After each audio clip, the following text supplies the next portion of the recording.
Hello and welcome back to my YouTube channel. कैसे हैं आप लोग? आज हम पढ़ेंगे POCSO act.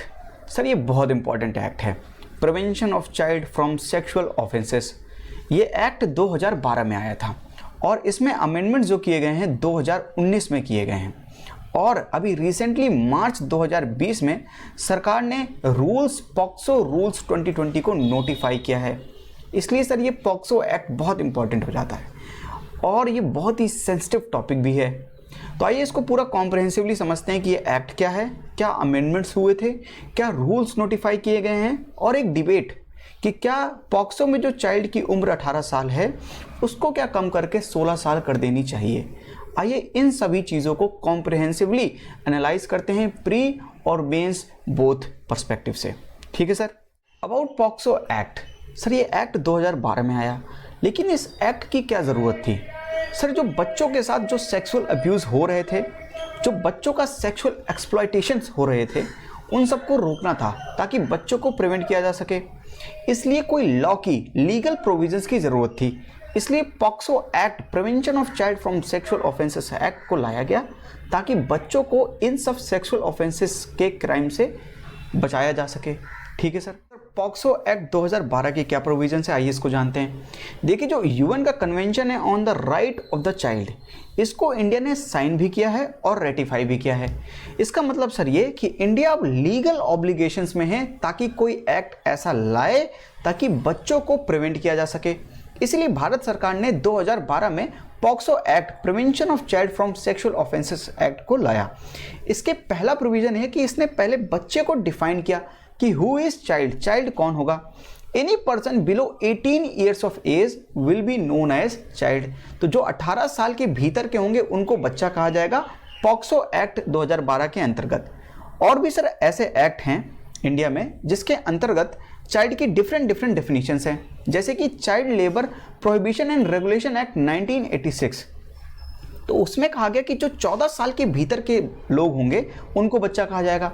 The juvenile justice care and protection of children act 2015, उसमें उन्होंने कहा कि any person which is below 16 years of age will be known as child. The factories act 1948, उन्होंने कहा कि 15 साल के भीतर के जो लोग होंगे उनको बच्चा कहा जाएगा। तो डिफरेंट टाइप्स के एक्ट जो हैं इंडिया में, उसमें डिफरेंट चाइल्ड की डेफिनेशंस है। ठीक है सर। लेकिन जो ग्लोबली डेफिनेशन है वो है 16 साल। 16 साल के जो भीतर के लोग होंगे उनको बच्चा कहा जाएगा ग्लोबली, जैसे कि American states, Europe, Canada, Japan, Australia, China, Russia, इन सब जगह 16 साल के अंदर के लोगों को बच्चा समझा जाएगा। ठीक है sir. The third, general neutral law. तो सर ये लॉ जो है वो जेंडर न्यूट्रल है, यानी बच्चे के खिलाफ कोई ऑफेंसेस हो रहे हैं, सेक्सुअल ऑफेंस लड़के के खिलाफ हो रहे हैं या लड़की के खिलाफ हो रहे हैं, उन दोनों में एक ही लॉ है जो है पॉक्सो एक्ट। यानी ये जनरल न्यूट्रल है, ये केवल लड़की के लिए या केवल लड़के के लिए नहीं है, ये दोनों के लिए है। ठीक है sir. This act defines different forms of sexual abuse.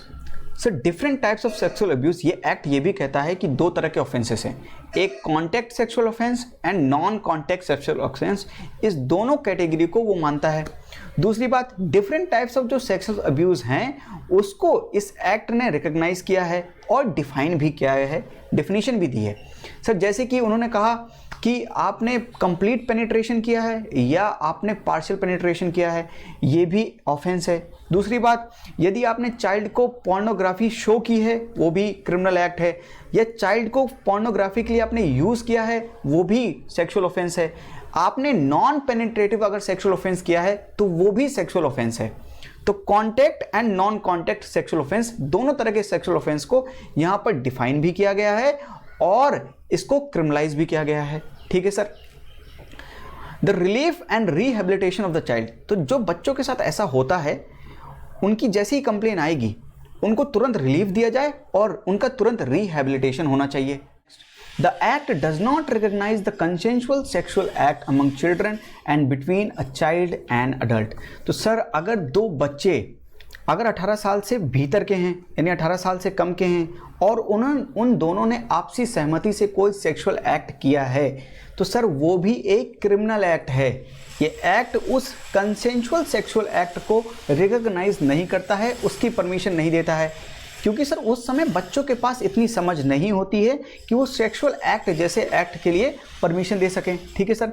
दूसरी चीज़, अगर कोई एक बच्चा है और कोई एक अडल्ट है, यानी कोई 18 साल से एक ऊपर का है और एक 18 साल से भीतर का है, अगर उन दोनों ने भी कंसेंट यानी आपसी सहमति से अगर कोई सेक्सुअल एक्ट किया है तो वो भी एक क्रिमिनल ऑफेंस है या सेक्सुअल ऑफेंस है। ठीक है सर। ये एक्ट इन दोनों चीज़ों को रिकॉग्नाइज नहीं करता है। Next, burden of proof on the accused. Sir burden of proof on the accused का मतलब है कि जिसने ये एक्ट सेक्सुअल ऑफेंस किया है ये उसकी जिम्मेदारी है कि वो ये प्रूफ करे कि उसने नहीं किया है। यानी जो विक्टिम है ये उसकी जिम्मेदारी नहीं है कि सामने वाले को वो ये प्रूफ करे कि उसके साथ ये हुआ है। ये जिम्मेदारी किसकी होगी? जिसने किया है। अक्यूज्ड की ये जिम्मेदारी होगी कि उसने जो किया है उसको ये प्रूफ करे कि उसने नहीं किया है या नहीं किया है। ठीक है सर। तो बर्डन ऑफ प्रूफ जो होगा वो अक्यूज्ड के ऊपर होगा। Answer last, special courts for the speedy trial.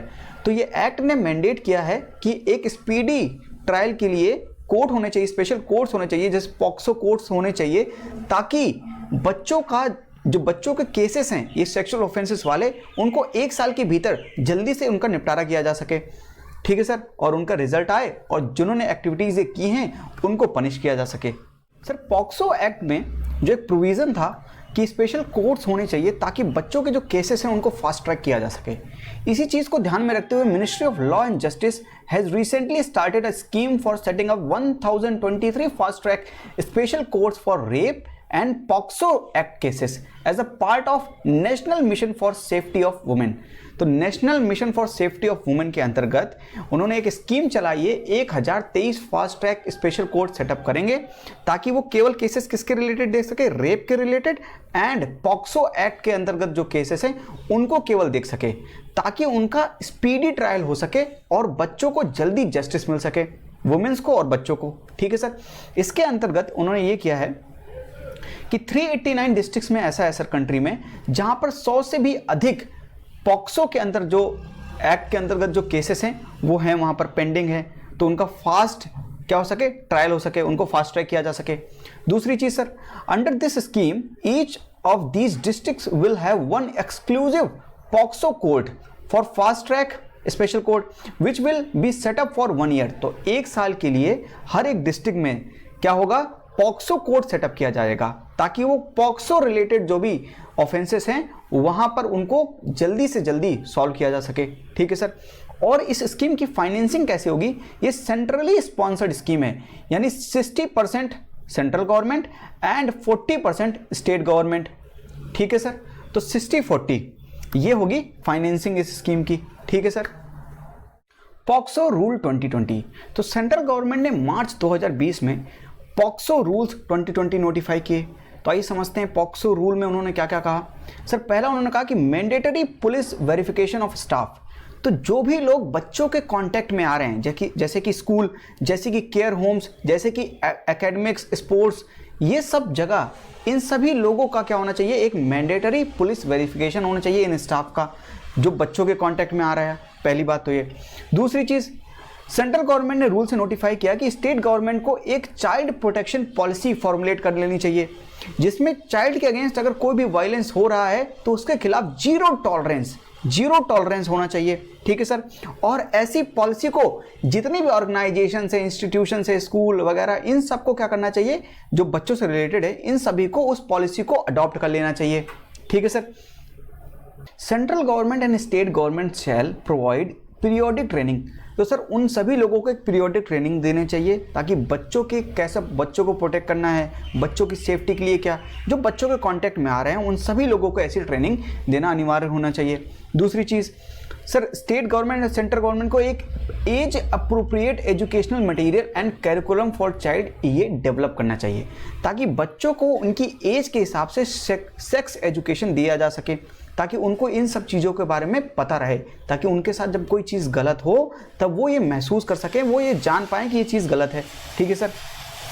Orientation program and intensive course for police personnel and forensic experts.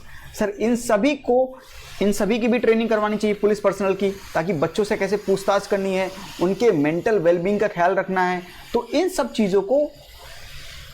चीज़ों की केयर करने के लिए पुलिस पर्सनल्स को भी, फॉरेंसिक एक्सपर्ट्स को भी क्या करना चाहिए, ट्रेनिंग देनी चाहिए।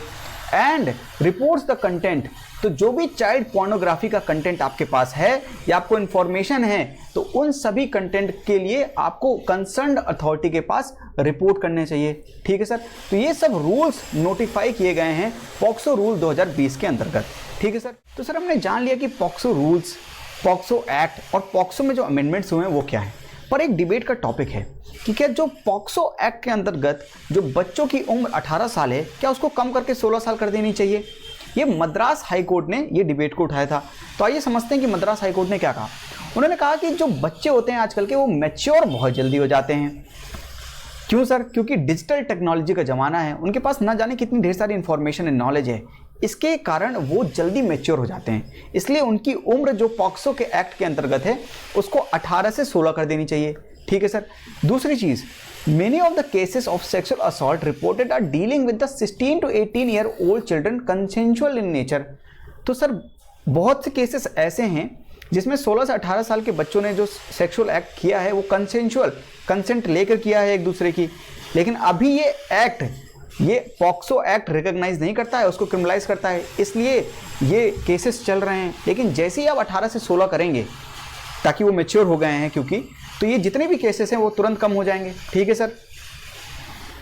This will reduce the significant number of criminal cases pending in various court. Sir जाहिर सी बात है, ज़्यादातर तो केसेस ऐसे ही हैं, और जैसे ही आपने इसको डीक्रिमिनलाइज किया वैसे ही ये सारे केसेस अपने आप सॉल्व हो जाएंगे। ठीक है सर, जहाँ पे कंसेंट से ये सेक्सुअल एक्ट्स हो रहे हैं। Next, where two minors engage in a consensual sexual relationship in a paradox, they stand both as victim and perpetrator vis-a-vis either। तो सर अगर दो माइनर हैं, उन्होंने अपने आपस में सेक्सुअल एक्ट्स किए हैं, तो वो दोनों क्या हैं, विक्टिम भी हैं और दोनों परपिट्रेटर्स भी हैं। लेकिन सर ग्राउंड रियलिटी में क्या होता है, लड़के को क्या करते हैं, हम अक्यूज बताते हैं और लड़की को विक्टिम बताते हैं। लेकिन एक्चुअली दोनों क्या हैं, विक्टिम भी हैं और परपिट्रेटर्स भी हैं। तो सर अगर हम 18 साल से उसकी उम्र कम करके 16 साल कर देंगे, तो अगर उन्होंने कंसेंट से ये एक्ट किया है, सेक्सुअल एक्ट किया है, उससे क्या होगा, ये प्रॉब्लम सॉल्व हो जाएगी। ठीक है सर। ध्यान दीजिएगा, कंसेंशुअल रिलेशनशिप की बात कर रहे हैं, कंसेंशुअल सेक्सुअल रिलेशनशिप की बात। ठीक है sir. Juvenile justice care and protection act 2015, मैंने आपको बताया इसमें उम्र कितनी है, 16 साल। इसमें बच्चे को कैसे डिफाइन किया गया है कि 16 साल के भीतर वालों को बच्चा कहा जाएगा। इसलिए अगर कोई भी हीनियस क्राइम वो करते हैं और वो 16 से 17 साल के बीच या 16 से 18 साल के बीच में हैं, तो उनके ऊपर ट्रायल चलता है एज अ अडल्ट। ठीक है सर। तो क्यों ना हम यही काम पॉक्सो एक्ट में भी करें कि 16 साल तक उनको जब यहाँ पर मैच्योर बना के उनके ऊपर हीनियस क्राइम के अंतर्गत उनके ऊपर केसेस किए जा सकते हैं, तो पॉक्सो एक्ट के अंतर्गत उनको 16 साल का क्यों नहीं ऐसी चाइल्ड की डेफिनेशन बनाते हैं कि वो 16 साल के भीतर हों और तभी उनको बच्चा माना जा सके। ठीक है सर। तो ऐसा क्यों, एक एक्ट में दूसरी और एक एक्ट में दूसरी क्यों? एक एक्ट में आपने 16 से 18 साल के बीच में जो क्राइम किया है उसको क्रिमिनल एक्टिविटी माना जा रहा है और आपको पनिश किया जा रहा है, और दूसरी जगह पॉक्सो एक्ट में आपको 18 साल तक भीतर बच्चा ही माना जा रहा है। तो ऐसा क्यों सर?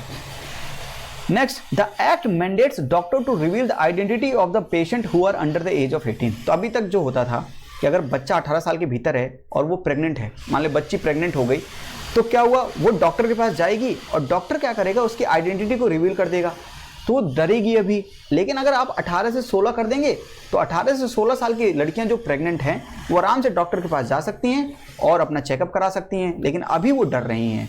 तो ये सारी प्रॉब्लम सॉल्व हो सकती है अगर हम क्या करें, 18 साल से कम करके उम्र 16 साल कर दें। ठीक है। तो सर ये रहा comprehensive analysis on POCSO act 2012, amendments in 2019 and rules notified in 2020, and एक डिबेट कि क्या पॉक्सो के अंदर जो चाइल्ड की उम्र 18 साल है उसको कम करके 16 साल कर देनी चाहिए या नहीं कर देनी चाहिए। ठीक है सर।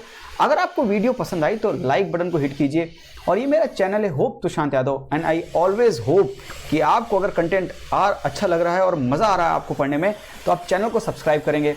ये मेरी टेलीग्राम लिंक है, यहाँ पर मैं ये PDF अपलोड करूँगा, आप डाउनलोड कर लीजिएगा सर। ये इंपॉर्टेंट PDF है, जितना भी कंटेंट है एक जगह मैं कंसाइज करके आपको दे देता हूँ, एनालिसिस भी करवाता हूँ और PDF में आपको मैं दे भी देता हूँ। ठीक है सर। तो आज के लिए इतना ही। Thank you. जय हिंद।